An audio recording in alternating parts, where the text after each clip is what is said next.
Welcome friends, in this video tutorial we will learn about CSS aligning.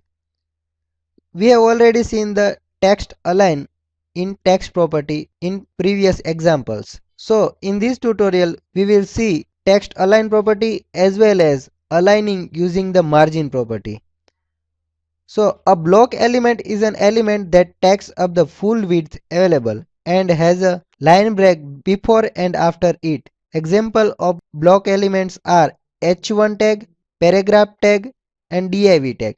So these tags add break line before and after it. So now let's see the text align property. I am setting paragraphs text align property to center. So this paragraph will be displayed in the center using text align. Now I want to set the text alignment to center using margin property. So I have created one CSS class and I will set margin left to auto. Similarly margin right to auto.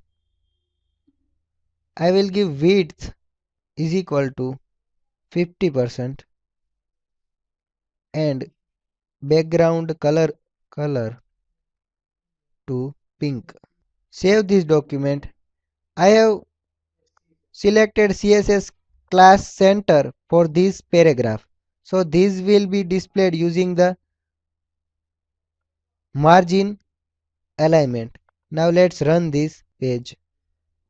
We can see the center aligning paragraph using the text align is this, and this is using the margin property of the CSS margin, and we have set center alignment using the margin property. So this is about alignment using the margin property. Thank you.